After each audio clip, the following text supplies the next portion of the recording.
교재 41페이지 보겠습니다. 야곱은 노년에 얻은 요셉을 편애하여 채색 옷을 입히고 형들은 요셉을 미워합니다. 요셉이 꿈을 꾸고 아버지와 형들에게 말하자 형들은 시기하나 야곱은 그 말을 간직합니다. 그 후 야곱이 요셉을 형들에게 보내고 형들은 요셉을 죽이려 합니다. 그때 르우벤이 형제들을 설득하여 요셉을 구덩이에 던지게 하고 후에 구출해 주려 합니다. 그러나 르우벤이 없는 사이 형제들이 요셉을 상인들에게 팔아버립니다. 형제들은 채색 옷에 피를 적시고 그것을 야곱에게 보여주어 그를 속입니다. 그 후 요셉은 바로의 친위대장 보디발에게 팔립니다. 어제 말씀드린 대로 창세기에는 이스라엘의 위대한 4명의 족장들에 관한 이야기가 창세기 13장부터 50장까지 나옵니다. 아브라함, 이삭, 야곱, 그리고 요셉.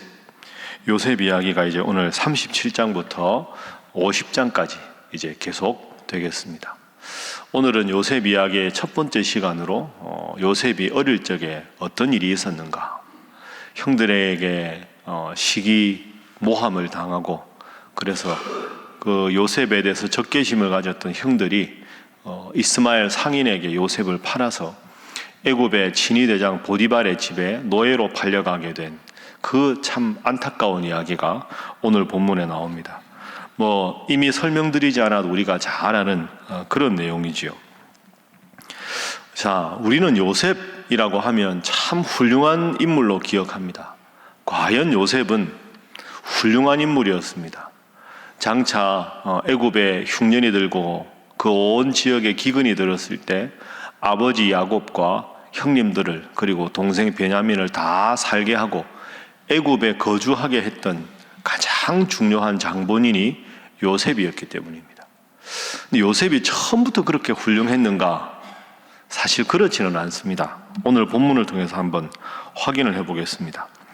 자, 1절에 보시면 야곱이 가나안 땅 곧 그의 아버지가 거류하던 땅에 거주하였다. 자, 요셉에 관한 소개가 2절부터 나옵니다. 2절 함께 읽어봅니다. 시작. 야곱의 족보는 이러하니라. 요셉이 17세의 소년으로서 그의 형들과 함께 양을 칠 때 그의 아버지의 아내들 비라와 실바의 아들들과 더불어 함께 있었더니 그가 그들의 잘못을 아버지에게 말하더라. 2절 마지막에 그가 그들의 잘못을 아버지에게 말하더라. 형님들이 잘못한 게 있으면 아버지한테 고자질을 한 거죠. 이건 꼭 나쁘게 볼 것만은 아닙니다. 잘못한 일에 대해서는 시정할 수 있게 해야 되는데 아들들에 대한 권위를 아버지가 가지고 있으니 형님들이 잘못하면 아버지, 형님들의 저런 잘못은 아버지가 좀 꾸짖어 주십시오 라고 말할 수도 있습니다. 꼭 잘못됐다고 보기는 어렵지요. 그러나 또 한편 야곱 요셉에 대한 첫 번째 소개가 잘못을 아버지에게 말했다. 이건 상당히 좀 부정적인 면도 있습니다. 여러분도 그렇지 않습니까? 당사자끼리 해결 안 하고 아버지한테 쪼르르 달려가서 고자질하는데 누가 좋아하겠습니까? 형들을 위문하러 저 멀리 요셉이 왔을 때 저놈을 죽여버리자라고 한 건 평상시 요셉의 모습에 대해서 잔뜩 형들이 불만을 많이 가졌다는 거죠. 좀 더 성숙하게 지혜롭게 해결하지 못한 면이 있습니다. 왜 그렇게 볼 수 있느냐? 그 이유가 있는데요. 자, 여러분 잘 아시는 대로 요셉이 꿈을 꾸지요. 자, 꿈을 꾼 다음에 5절 보십시오. 요셉이 꿈을 꾸고 자기 형들에게 말하며 그들이 그를 더욱 미워하였다 이렇게 나옵니다. 자, 꿈에 대해서 이야기하는 부분을 봅니다. 6절 우리 함께 6절 읽어봅니다. 시작. 요셉이 그들에게 이르되 청하건대 내가 꾼 꿈을 들으시오. 형님들한테 내가 꿈을 꾸었으니 한번 들어보십시오. 7절에 밭에서 곡식단을 묶는데 요셉의 단은 일어서 있고 형님들의 단은 네 단을 둘러서 형제들의 단이 다 절하더라. 이 말 들으면 기분이 좋겠습니까? 어쭈 이런 생각이 들겠죠. 그런데 이 6절을 보면 청하건대 이렇게 시작합니다. 우리말로 쉽게 하면 자 주목하세요 형님들. 내가 지금 중요한 말 할 테니까 내 말에 주목하세요. 자기 말에 집중하기를 바라는 거죠. 그리고 7절에 우리가 밭에서 곡식단을 묶더니 네 단은 일어서고 당신들의 단은 네 단을 둘러서서 절하더이다. 이 구절을 원문으로 보면 주목하세요, 영어로 behold라고 합니다. 제 말에 주목하세요라는 단어가 3번이나 나옵니다. 한글 번역에는 안 나오는데, 형 주목, 아니 곡식단을, 아니 내 말 들으라니까? 곡식단을 묶는데 네 단은 서 있는데 아니 뭐해요 형, 내 말 들으라니까? 이런 식으로 자기가 한 말에 대해서 끊임없이 형제들에게 주목해서 경청하기를 바라는 표현이 3번이나 나옵니다. 그러니 동생이 자기 볕단에다가 형님들 볕단이 저라는 걸 말할 수는 있지만 객관적으로 소개하는 게 중요한 게 아니라 형님들 보기에는 내가 대단하고 형님들은 나한테 아무것도 아닌 존재라라는 앙심을 품게 만들 여지를 요셉이 제공한 겁니다. 그러니까 한글 번역에 그게 없어서 그렇지, 여러분이 신앙이 좋으셔도 동생이 이런 식으로 아버지한테 가서 고자질도 하고 자기 말만 들어주길 바라고 이런 동생 별로 그렇게 탐탁지 않게 볼 수 있다 하는 거죠. 7절만 그런 게 아닙니다. 또 꿈을 꾸죠. 9절 요셉이 다시 꿈을 꾸고 그의 형들에게 말하여 이르되 내가 또 꿈을 꾼즉 해와 달과 11별이 내게 절하더이다. 해와 달은 아버지 어머니 아닙니까? 더 꿈이 강화가 됐죠. 이 9절에도 보면 2번이나 behold가 강조가 됩니다. 주목하세요 내 꿈에, 주목하세요 내 꿈에. 그러니까 이렇게까지 하니까 형들이 싫어하는 거죠. 여러분, 요셉이 훌륭한 인물이죠, 앞으로 가다 보면. 그러나 처음부터 완벽한 인물은 아니었습니다. 오늘 본문만 가지고 보면 요셉은 분명히 성숙하지 못했습니다. 하나님이 꾸게 해주신 꿈을 전달하는 것은 맞는 일일지 모르나 그것을 전달하는 방법은 형들에게 앙심을 품기에 충분한 여지를 주었다는 게 사실입니다. 자, 요셉만 그런가요? 아버지 야곱도 그렇습니다. 자, 오늘 본문 말씀에 4절 한번 보시죠. 3절입니다. 3절, 4절 두 절 함께 읽어봅니다. 시작. 요셉은 노년에 얻은 아들이므로 이스라엘이 여러 아들들보다 그를 더 사랑함으로 그를 위하여 채색옷을 지었더니 그의 형들이 아버지가 형들보다 그를 더 사랑함을 보고 그를 미워하여 그에게 편안하게 말할 수 없었더라. 아멘. 그에게 편하게 말할 수 없었더라. 편안하게 말할 수 없죠. 편안하게 말하면 아버지한테 가서 고자질하니까. 아까 우리가 2절에서 봤죠. 야곱도 성숙하지 못했습니다. 물론 자기가 제일 사랑하던 아내 라헬의 아들이 요셉이지만 그렇다고 해서 3절에 그 아들에게만 채색옷, 멋진 옷, 좋은 옷을 입히고 다른 형제들 다 똑같이, 베냐민은 이때 어렸으니까, 그럼 요셉 위에 형들 10명이 있는데 10명은 그냥 평범한 옷을 입히고 요셉은 누가 봐도 아버지가 사랑한다는 끔찍한 사랑을 독특하게 표현하는 채색옷을 입혔으니, 그리고 형들끼리 수근수근하면 아버지한테 고자질하니 형들이 좋아하겠습니까? 물론 형들이 노예 상인에게 요셉을 팔아버리는 행동은 잘못된 행동이지만 야곱이 그 빌미를 주었다는 것도 사실입니다. 그래서 오늘 본문을 통한 첫 번째 기도 제목은 성숙한 신앙인으로 살아가게 하소서 하는 것입니다. 성숙한 신앙인으로 살아가게 하소서. 요셉도 17살이면 지금 나이로는 뭐 고등학교 1학년쯤 되지만 그 당시에는 꽤 좀 이제 많이 큰 거죠. 좀 더 성숙하게 행동했더라면 고자질하고 주목하라고 몇 번이나 이야기하고 이런 행동이 불필요하게 형들에게 앙심을 품게 만들고, 아버지가 아무리 요셉이 사랑스럽고 그 죽은 라헬이 그립다 해도 아버지가 이러면 안 되죠. 여러분들도 클 때 생각해 보십시오. 이거 은근히 서럽습니다. 형제가 똑같이 있는데 형한테는 잘해주고 동생한테는, 제가 삼형제 중에 둘째거든요. 그 시골에 아들 셋 중에 둘째 아들은 딱 보이지 않습니까? 큰아들은 장남이다 이러고. 저희 아버지가 막내거든요. 막내니까 또 둘째는 자기가 잘하지 않으면 사랑을 못 받습니다. 세뱃돈 줄 때 보면 형님은 예를 들어서 옛날 형님은 1,000원, 밑에는 다 똑같이 주려고 그러면 2,000원, 3,000원, 2,000원, 1,000원을 주든가. 제가 어릴 때 장남 누구냐 딱 주고 나머지는 동인 뭐 이렇게. 체육복도 형님 것만 사주고 참고서도 형님 것만 사주고. 저는 연년생이라 모든 건 다 물려받는 겁니다. 뭐 형님이 쓰든 참고서 형님이 쓰든 전부 물려받고. 형님은 근데 부모님이 가난하니까 이해가 되는데 둘째 입장에서는 좀 그래서 형은 사실 제 이야기에서 형님은 자연계였습니다. 이과. 저는 문과였거든요.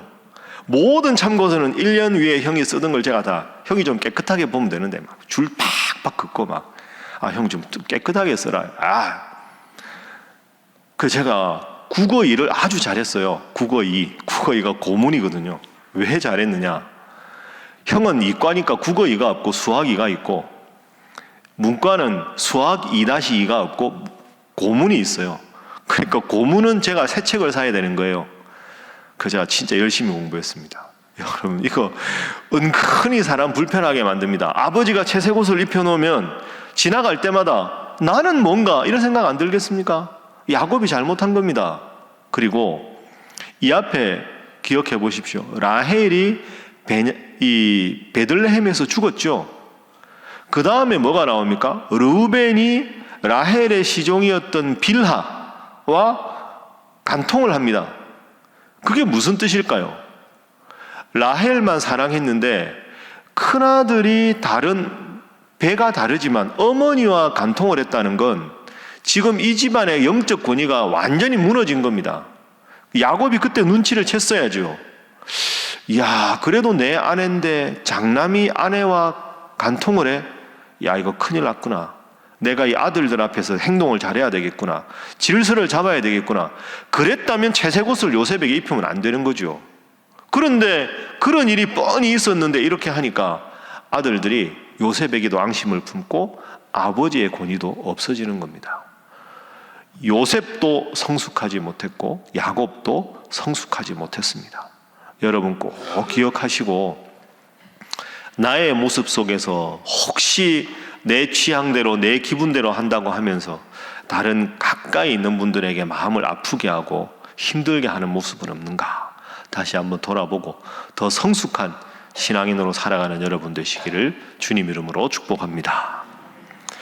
자, 두 번째 기도 제목입니다. 두 번째 마지막 기도 제목은 범사에 하나님의 섭리를 보게 하소서 하는 것입니다. 범사에 하나님의 섭리를 보게 하소서. 하나님의 뜻이 어디 있는가? 하나님이 왜 내 인생을 이렇게 인도하시는가? 자, 오늘 우리가 줄거리는 다 아니까 맨 마지막 구절 보겠습니다. 이제 요셉이 노예 상인에게 팔립니다. 자, 36절. 마지막 36절 함께 읽어봅니다. 시작. 그 미디안 사람들은 그를 애굽에서 바로의 신하 진위대장 보디발에게 팔았더라. 아멘. 분명히 노예 상인들을 만나서 구덩이에 묻자, 죽이자 이러다가 그래도 죽이기 뭐 하니까 노예 상인에게 팔아버리자. 그래서 팔았습니다. 그러면 사실은 노예 상인에게 요셉이 팔려갔더라 하고 끝이 나야 되는데 36절에 그를 애굽에서 바로의 신하 친위대장 보디발에게 팔았더라.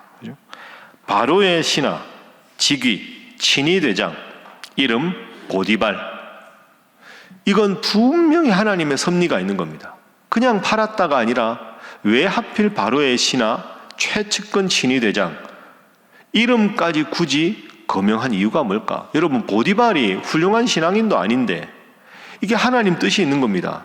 뒤에 가면 이 보디발의 집에 팔린 게 계기가 돼서 애굽의 총리 대신으로 요셉이 등극하게 되죠. 총리 대신이 되니까 흉년이 들었을 때 아버지 야곱과 모든 형님들과 모든 식솔들을 구원하게 되는 계기가 되는 겁니다.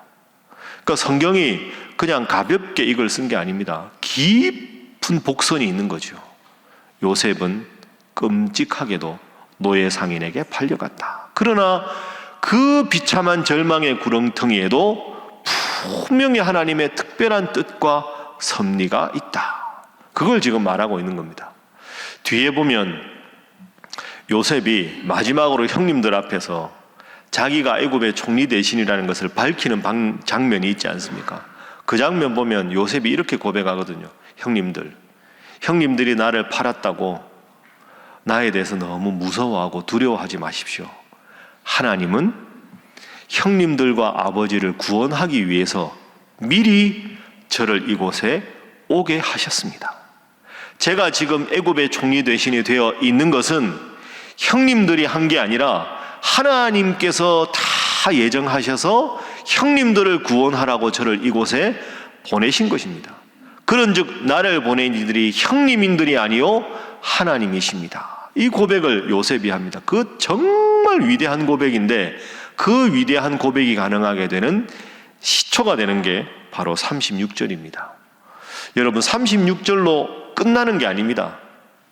36절로 인생이 끝난 게 아니지요. 이 깊은 절망이 위대한 하나님의 섭리의 계획 속에, 구원의 계획 속에 들어있게 됩니다.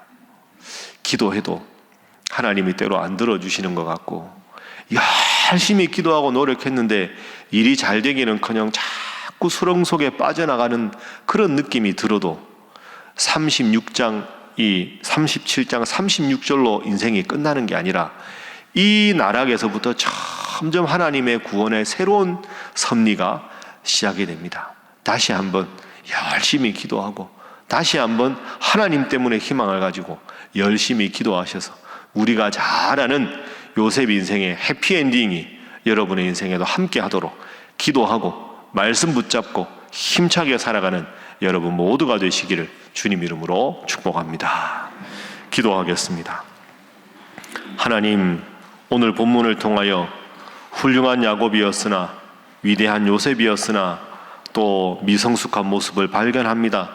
내 속에 그런 모습이 없는가 돌아보게 하시고 그저 스쳐 지나가는 것 속에서 잘못된 행동이나 잘못된 말을 조심하여 더욱더 주님 믿는 사람답게 성숙한 성도로 살아가게 하여 주시고, 때로 내 인생에 어렵고 힘든 일이 있어도 하나님의 크신 구원의 경륜과 섭리 속에 있음을 깨닫고 항상 기도하고 낭망치 않는 성도로 살아가게 하여 주시옵소서. 이 두 가지 제목으로 다 함께 주님 앞에 기도하겠습니다. 주여 믿습니다. 주여 믿습니다. 주여 믿습니다.